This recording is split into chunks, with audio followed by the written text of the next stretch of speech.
You want to see what first dates look like? I'm going to show you.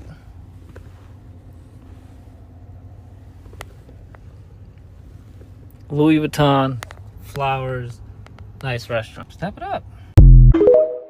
Baby, spend it, baby, on me. Spend it, baby, spend it. Prada and on me.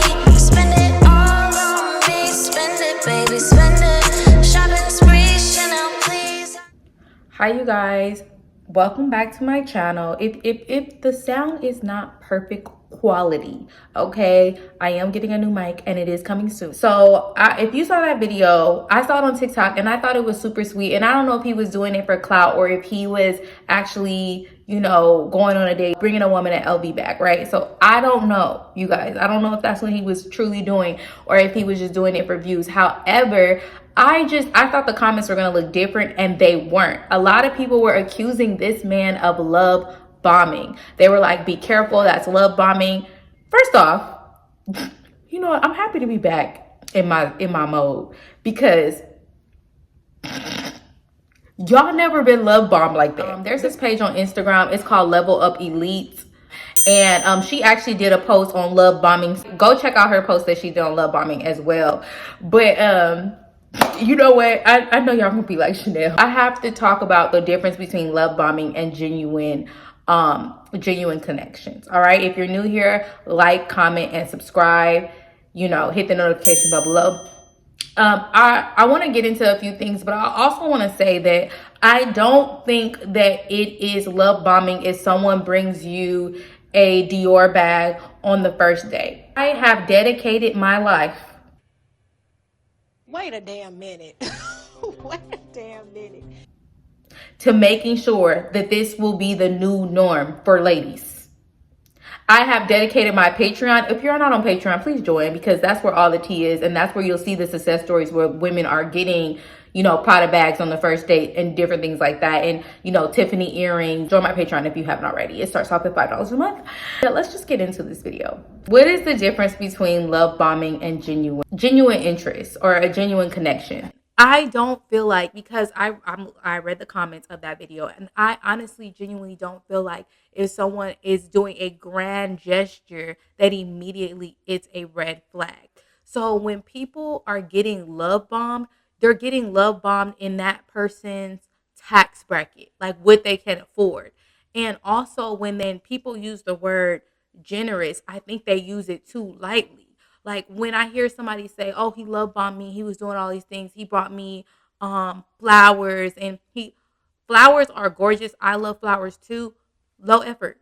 Low effort. I literally go to Kroger. Every time I go to Kroger, I buy myself flowers.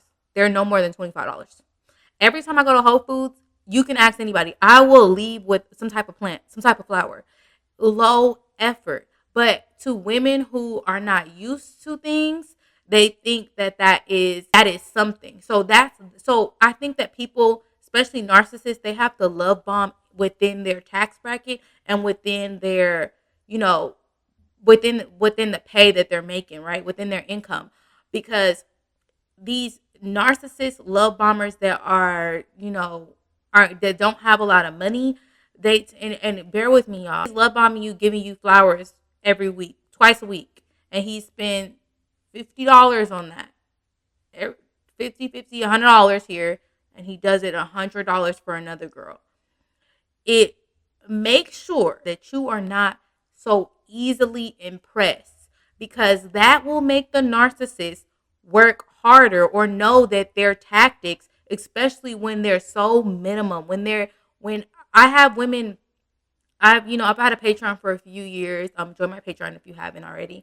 And on Patreon there was this one girl. She was looking for a SD, and I have a different screening process now, but she was looking for SD and she had a boyfriend, which that's a whole different thing. If I have a video on that I made years ago, but I won't get into exactly that. But I messaged her. I'm like, hey, you said your boyfriend spoils you and stuff. So, why do you need another SD? As the majority of the time when women say that they have a boyfriend that spoils them and they want an SD, they don't.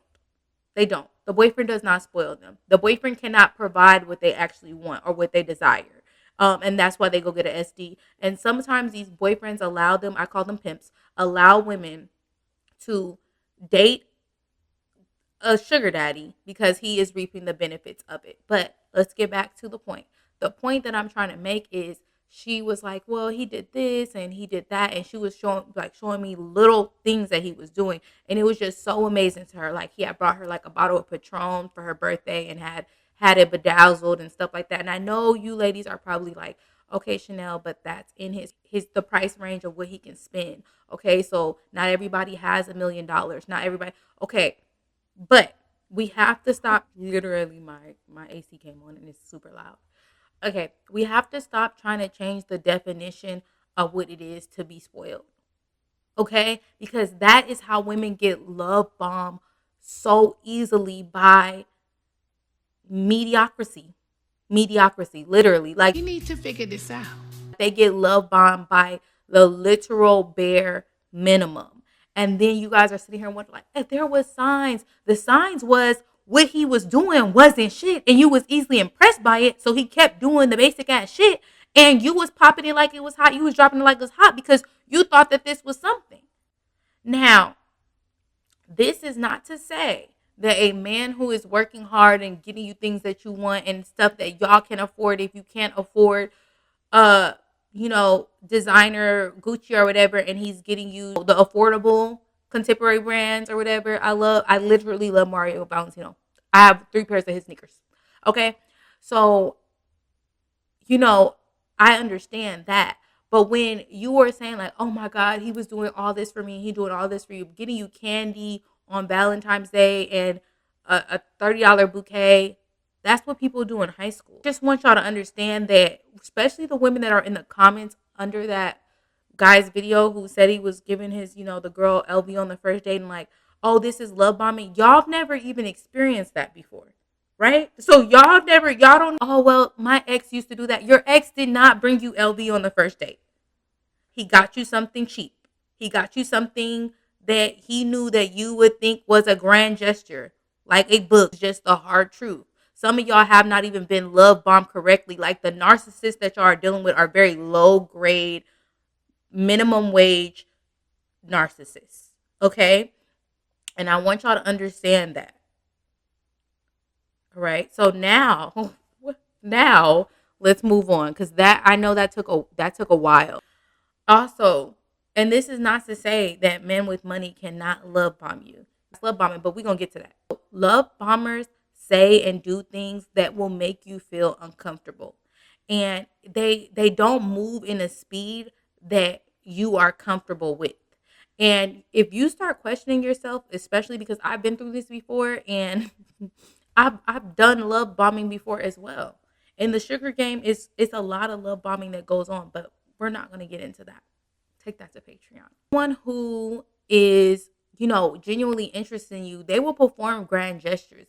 They will like, say if this guy randomly gives you $3,000 just off the strength, right? But they respect your boundaries. So they don't. So with love bombing, they make it seem like I did this, so I get this, right? And just for an example, say if someone who is a narcissist that is love bombing you, right? And again, you guys, I'm not a therapist. I'm not a psychiatrist. I'm not a psychologist. Okay. I'm just saying from my experience with love bombers, it seems as if when someone is love bombing, they are doing these things. And let's just say they reach this certain threshold where it's like, okay, well, I did this, so that this is why I deserve this. And they don't say it like that. They're not going to come, even though they cannot hide their true colors for long, but it never comes off like that. Trust me, you guys. So I'm going to give you guys an example. You're dating a guy and, you meet him through a mutual friend. And he's like, and you tell your friend like, oh my God, he's so sweet. He's been sending me flowers. We went out to dinner. Anything I want, he asked me, get anything off the menu. It's been great. Da, da, da, right? All right, boom. So then one day I didn't use a dating site for an example because I want y'all to know that this is everywhere. I don't know. Predators are everywhere. They're not just on dating site, and you got to keep your guard up no matter how you met this person. So that's why I use the example of meeting them through a friend. So then, he's doing all this. He's perfect. And, he texts you. He's like, hey, what are you doing tonight? And you're like, I'm just chilling at home. I ain't trying to do anything. Oh, well, let me come over and watch a movie. And you could be like, no, I don't really want you to come over or whatever. And he suggests, oh, okay, I understand. How about we just, go to a movie, right? So you already said you didn't feel like doing anything, right? And the next thing he says is, oh, can I come over?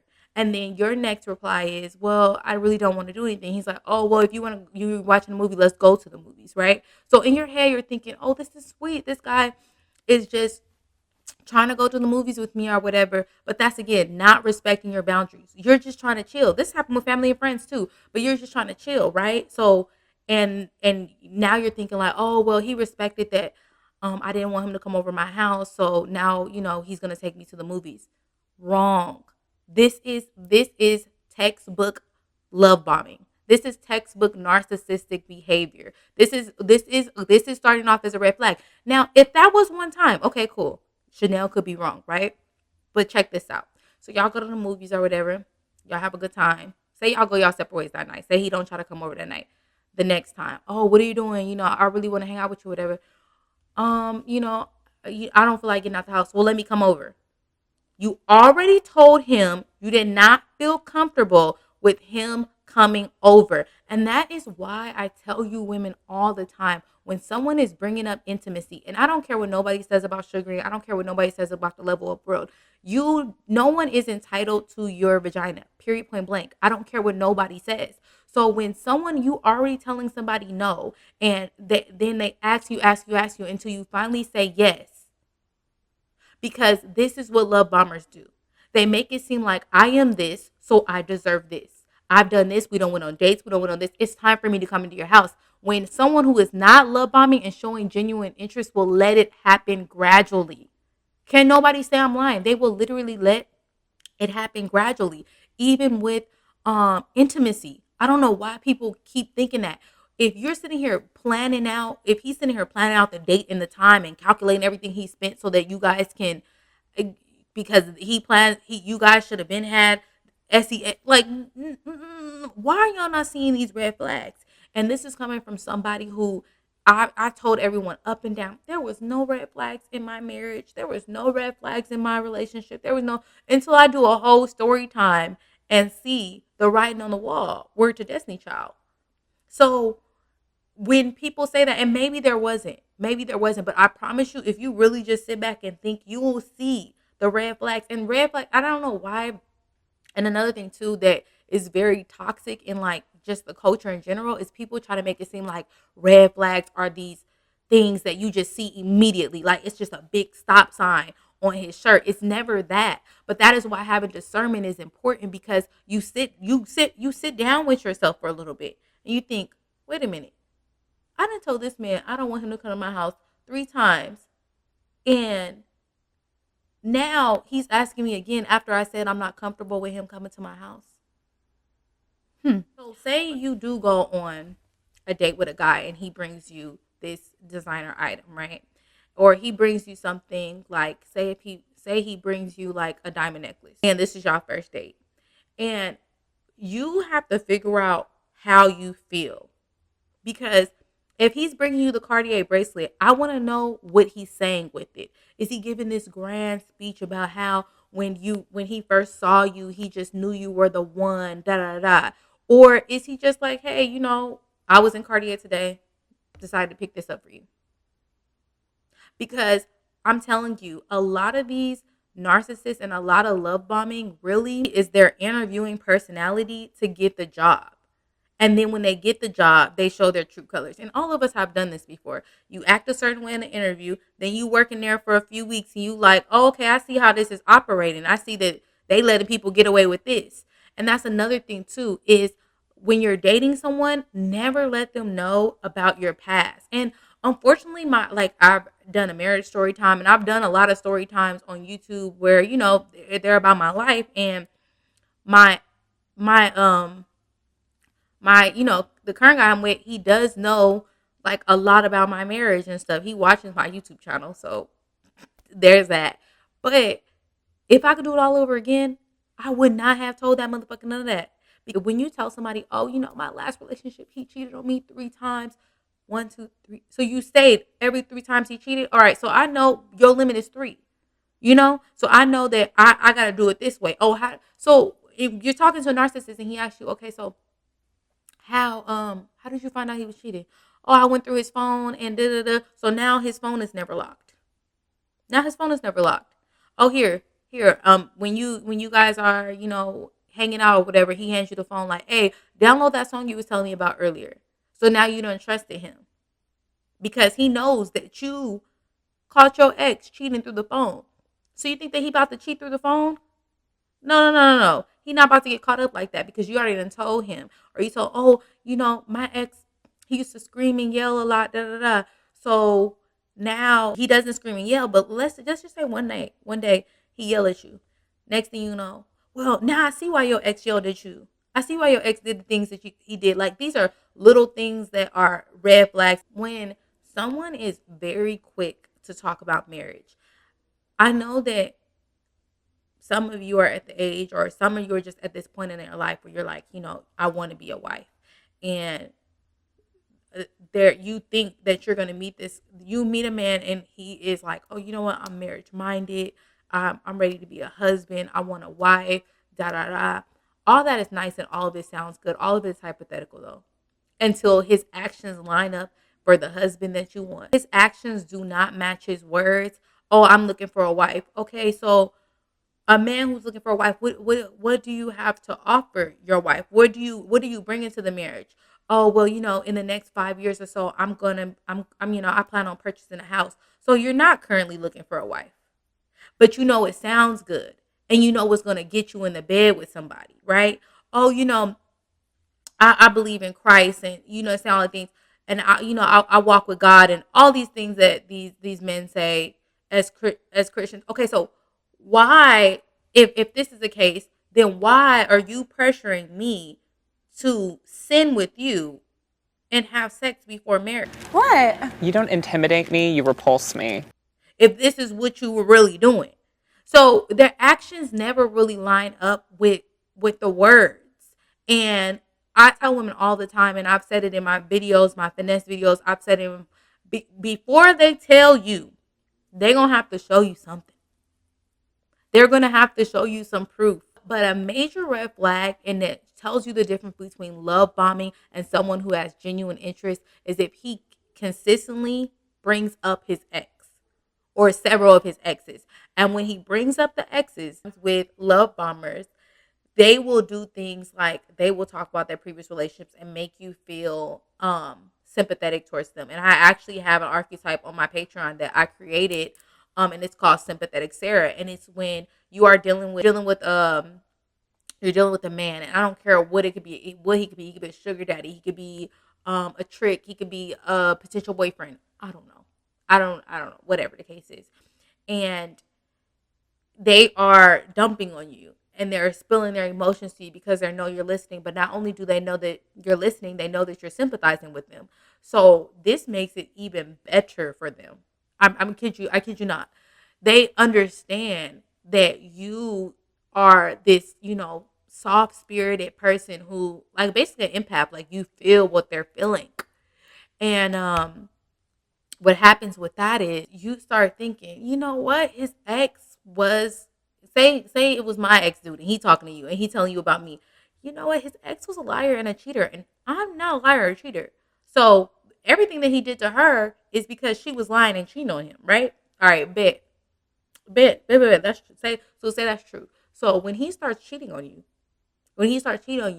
he is going to bring up his ex that he already told you about, and it's like, it's because she made me a cheater. She made me like this.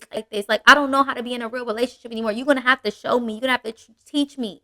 You're going to have to teach me because I've been so scarred from my past relationship. That's why I don't believe shit nobody say about their ex. About the baby mothers, I don't even deal with dudes with kids. However, be wary of the ones who their bio only says never been married and no kids. Be wary of them. But I don't deal with men with kids. I don't do it. I just don't do it. And because they always have something negative to say about their child's mother. And I don't deal with people who have ex-girlfriends, or I'm crazy. I don't deal with people who talk negative about their exes. And like, the best relationships that I remember being in is they always had something not positive to say about their ex, But they always said, we broke up, and even if it was a bad broke up, we broke up, it was bad. We both learned, and we apologized to each other and moved on. That's why, you guys, vetting is so important, and doing the necessary steps to looking up these motherfuckers. I will end this on this. No matter what, and high high grade, high level, eye level love bombing to the dustiest, the dusty, the sewer to the sewer to the bare minimum love bombing. None of it is good. And all of it, and you always have to have discernment. You always have to know, you always have to trust your gut. And I was reading something, the gut is connected to the brain, and it's just as smart. It's just as smart. And there's also a really, really good vetting app that I know is out in the world. I already know it's out in the world, but I will not put it on my YouTube channel. Anyway, don't forget to like this video. Don't forget to comment. Tell me your thoughts. Tell me if you guys feel like I missed something on love bombing. Tell me your love bombing experiences. Let's trauma bond just a little bit. Just a little bit. Join my Patreon if you need extra finesse tips. Follow me on Instagram, Codenamechanel. My Snapchat is Chanel Kid Herb. And yes, I still be on Snapchat. And yes, I still love Snapchat. My TikTok is Codenamechanel. And thank you guys so much for watching my channel. There will be better audio next time, or a few times after. Later. I'm out.